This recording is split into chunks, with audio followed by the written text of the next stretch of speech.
good people? Welcome to Pulse Sports pregame. My name is Joel Omotro, a long-suffering Man United fan, joined by an Arsenal fan ambaye anaendelea vizuri saizi, Mark Kinyanjui Kinyawai, and Chelsea fan back to default setting. Oh, so Rivers, the only ambassador you didn't get. Yes, let's get straight into it. Last week we've seen how it went. Man City beating Chelsea, Arsenal getting over the line against Wolves. Of course, Man United also getting a rare win finally against Fulham. Finally, Amorim heading into this week big game. Of course, Arsenal against Man City. Last time Man City and Arsenal played, a lot happened. A red card. Haaland told Arteta to be humble and ended up to be humbled himself. This week, how do you see it running out? It's going to be a very interesting game because first of all, Man City are on the back of a revival, considering the fact that they've also been buoyed by their new signings, which we'll get to in a moment. I watched them play against Chelsea, and as much as Chelsea took the lead early on, City, you will say, were far superior. I think the deficiencies that they had, they've addressed them.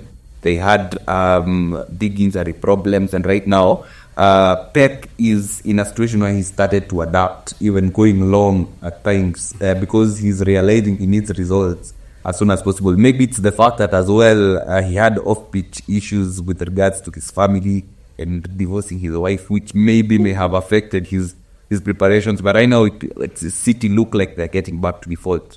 In terms of Arsenal, I think we have a myriad of problems. First of all, there's a gaping lack of creativity within the team, as much as we'll say that Havertz is not clinical enough, he's not taking advantage of the chances he's getting, but we also have a getting creativity issue. So it's going to be a very interesting game on the balance of both sides, but Arsenal are at home.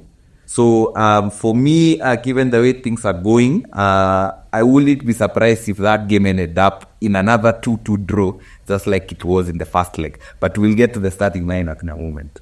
Evans, so how do you think it will go by anyways? It sounds interesting because looking at the back of the previous result, beating Arsenal against Manchester City, it ended in a 2-2 draw. Then looking at how City have managed to pick themselves up after a recent slump, it looks to be an interesting match considering that City have brought in a couple of new signings. Arsenal still remain unchanged. But personally, I believe the battle will be won in the midfield. It is going to be a determinant as to who is likely going to take the maximum points. Because you look at City's current midfield, to me, Chelsea couldn't capitalize on City's weaknesses in midfield. And that is where Chelsea faced lots of problems because Pep reverted to the long balls. Haaland became the target man, so it became easy to play against Chelsea. But against a well-oiled Arsenal, I can't see a scenario whereby Pep will revert long balls and pointing all the balls towards Haaland. So it's going to be a tactical setup on who is going to dictate the midfield. Because you look at Arsenal's midfield, in as much as they lack creativity, there is some sort of solidity. So to me, it's about who is going to stream the final and the killer pass. I can guarantee you one thing. It depends with who Pep is going to set up. If De Bruyne at all starts, and the probability of him starting is very high, De Bruyne is going to cause sorts of problems because we know who De Bruyne is when he is at his best. So it's all about tactical setup.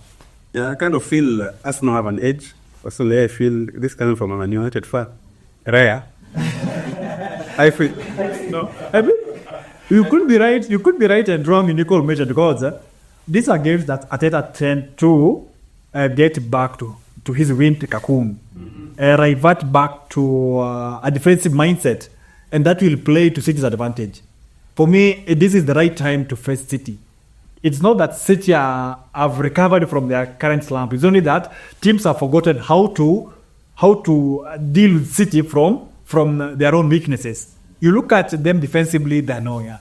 Look at the chance they considered the match against Chelsea. It was some sort of the worst blunder I've ever seen from an debutant in the league. So if at all Arsenal are going to looking for maximum points, they need to capitalize on City's weaknesses at the back. Yeah, and that's why I feel Arsenal have an edge, because City, in as much as they've won a couple of games, I feel like that problem they've had for most of the season is not good. And against Arsenal at home, they have this confidence, they have the quality. I feel if they can win the midfield battle, because I don't feel City still are well on in midfield, in as much as they have these clever players, De Bruyne, Silva, and the likes. I feel like they still lack that anchorman. They lack the legs. Yes, and I don't have the legs to kill off an Arsenal team that will have that in their midfield. But you see, the only issue with Arsenal is one. Arsenal, for the past 1 year, have been over-reliant on their athleticism. You notice they rely on their athleticism, they go all guns blazing in the first half, and then hope in the second half that the opposition will not arise and take advantage of the fact that they are running out of gas. That is how teams are managing to claw back, like against Aston Villa, going 2-0 up and then drawing 2-2. That was classic example of them tiring out, and then the opposition taking advantage, and then dropping unnecessary points. That's the only issue with Arsenal. But speaking of it, I believe if you look at the lineup will tell a lot, because Ricardo Calafiori came in at left back the other day and then did well. His action, the one who scored the winner. Although the problem with him is unreliable. In central defense, I think Gabriel and Saliba picked themselves. At right back, I think I expect Timber to continue in his role. Partey and Rice to retain their place. Odegaard, like I said, Odegaard, that's what the Norwegian calls Odegaard. If he's fit again, I expect him to start. And then up front, I think Havertz will keep his place up front, because we basically don't have a choice unless a striker is signed soon enough, which I don't see happening, which will be unfortunate. And then Leandro Trossard will start on the left, because Sterling has failed to cement his place. It's like he doesn't want to show that we have issues. And then Martinelli, who as well has his problems, and I think he's the only option we have to start at right wing. So I think that is how Arteta will set up the lineup. Quick prediction, Evans? I'm going for a draw of any kind, because you look at the previous performance, especially for Arsenal, when playing against the big opposition, they tend to drop off the gas and focus more on defending. But again, if at all Arsenal are planning to go for a draw, it means their title chances will be ruined. Like I said before, it's going to end up in a 2-2 draw, especially considering Man City have errors. Kusanov is a young, promising defender. He's pacey, and he can actually play it out, but you can tell that inexperience playing at the highest level. I think this is someone who's played 34 career senior games in his career at the highest level. So you can understand why he made those mistakes, because he's still learning on the job. And with people like Ruben Diaz, the leaders at the back, are available. So I think Arsenal will capitalize on chances, on such kind of mistakes. But at the same time, Arsenal's defense, as much as it's on paper they have good defenders, Arsenal, like I said, once they tear down, the opposition close back. So Man City will also score. So I think it's going to end up in a 2-2. Yeah, I feel a 2-1 win for Arsenal. And United against Crystal Palace, and the Eagles are flying, and the Red Devils are struggling. Difficult as a Man United fan to see a win for this, because United, whether they're playing home or away, you're not sure what you're going to get. Whatever system, whatever players, we know the system, whatever players Amorim put out there, they are still not sure they produce. They decide where to turn up and where not to turn up. They can turn up against Liverpool and fail to now against Southampton. So it's a difficult game. I feel like Crystal Palace, if they play the weekend, United have no chance. A win for them, Crystal Palace. But then again, United, if they have some pride in them, they can take an opportunity, because I don't think since Amorim came, they've won back-to-back games in the Premier League. They've won in the Europa League, but in the league they haven't done back-to-back. So this is their chance to do that. And against Crystal Palace in the first leg was the best day I saw them play this season. They dominated the game before Ten Hag went. They didn't score. Game ended 0-0, but this is an opportunity. I feel both of them will score. And if Palace score first, likelihood they will win the game. How do you see it, Mark? Palace have always been Manchester United's pungy team for some reason. Yeah. Anytime Crystal Palace play Man United, things edit tears for you guys. And I believe that could likely be the case again, especially considering they have an upturning form. They may have lost Trevor Chalobah, who returned to Chelsea, but I still think they are solid enough to be able to cause havoc, especially Jean-Philippe Mateta and his brute strength can hold up the ball and allow the likes of Nketiah to make runs off him. But at the same time, Man United, you have gaping problems, especially considering the fact that you have two centre forwards who, one of them, Amorim, doesn't trust enough in even if he can hold the ball, and the other one, as much as he has work rate, he's limited in so many situations. This Hoyland guy can't hold up the ball, and as a result of not holding up the ball, he finds himself in a situation where he's giving the ball away, and Crystal Palace, who are dangerous on the counter-attack, take advantage with the likes of Eze, using their pace and trickery. So, first of all, heading to that game, that could be a tricky affair. I think Crystal Palace are at home, right? Yeah. They are away. Yeah, they are away. So, Man United may take advantage of that home advantage. But then again, considering the last time they played at home, they got beat by Brighton and even forced their manager to smash the screen in Anta. Goes to show you the issues that they have. So, yeah, for me, I wouldn't be surprised if, just based off their good game against Fulham, I wouldn't be surprised if that game ended up in a draw for both teams. So I'm going to predict a 1-1 draw. There's a quick one from you. I think Old Trafford has turned from a theatre of dreams to a theatre of nightmares. Because actually, I do not know exactly what to expect from the current crop of players that are at Ruben Amorim's disposal. Because today they are so good, tomorrow they are of low quality. It's some sort of, they are in a topsy-turvy sort of environment. Because against Fulham they were lucky. Martinez deflated striker and the maximum points, but against well-oiled opposition like Crystal Palace, you need to have those players with the killer instinct, players that can deliver that final pass, which Bruno does that, but sporadically. That is their biggest weakness. Creativity is something that the current Manchester United team lack, because get Bruno Fernandes out of the question, then there is totally zero creativity.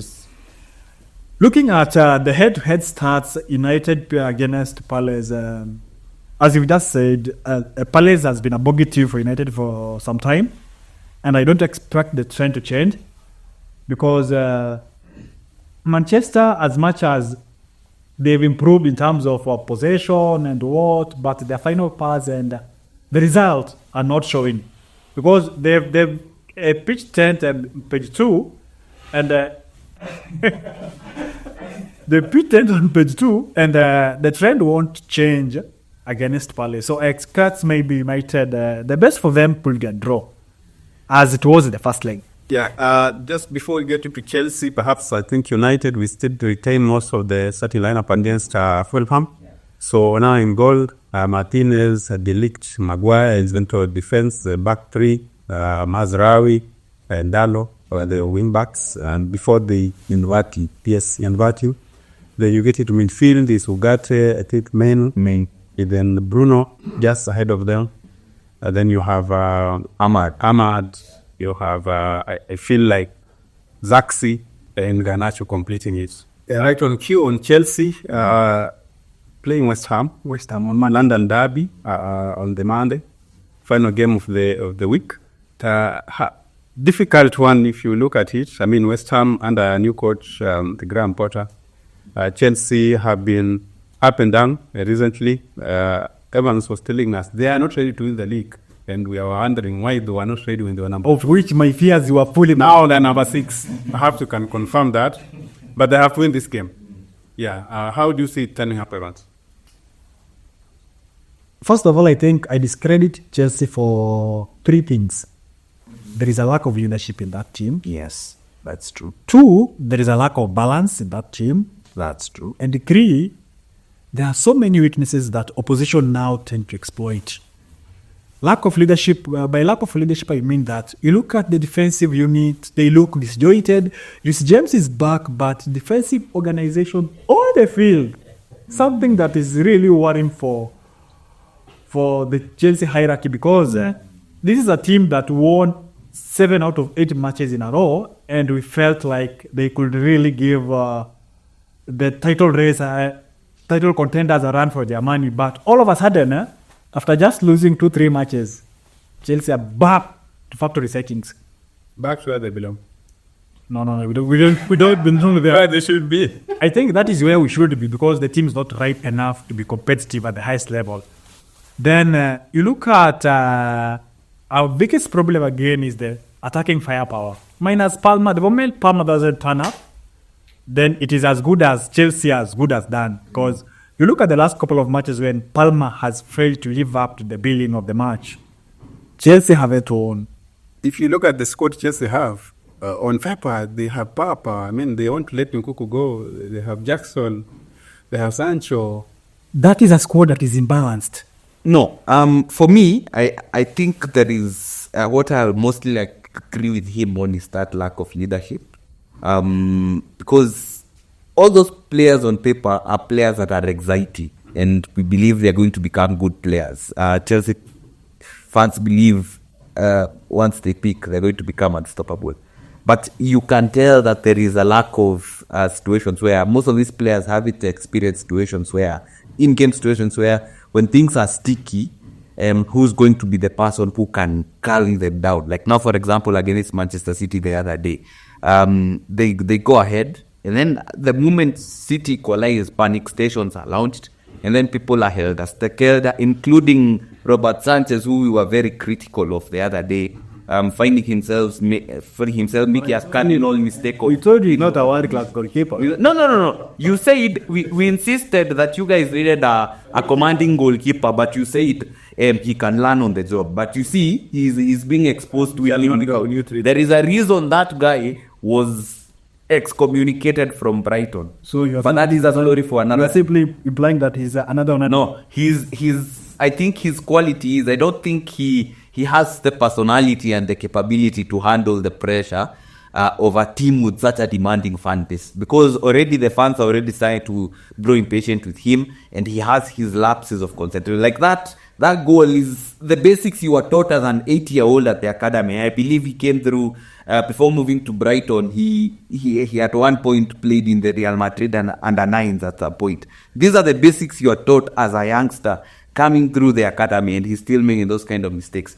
But I believe, personally, they need to address that situation regarding leadership, because you can tell these players are starting to get rattled. I think with more experience over time, they're going to be able to handle these situations better. But as it stands, those players still needs help. And also, number 2, I'll point out to the fact that there's a sense of tactical rigidity about Maresca, because I believe as much as he wants to play expansively, there are situations that require you to go pragmatic. You don't go all guns blazing, and you leave gaps, especially against teams that will hit you on the counter and they have the pace to exploit you on the counter attack.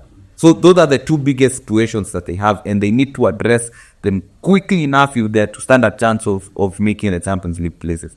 I think it's high time Chelsea need to drop Robert Sanchez from goal. I'll give a go to our second choice goalkeeper to start for the second time this season, because I think he just began one match. At right back, obviously, Reece James, now that he's fully fit and he's our captain, takes the slot. At left back, of course, there is Marco Cucurella.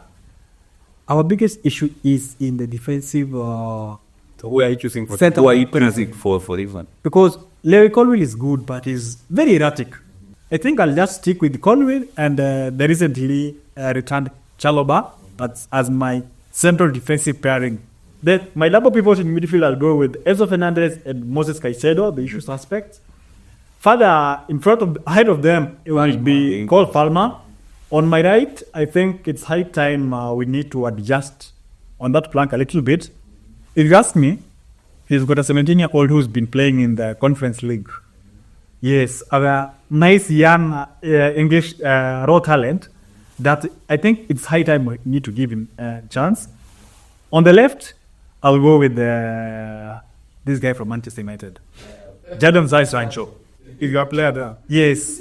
Up front, I'll still persevere with Nicholas Jackson in as much as it's been costly this season.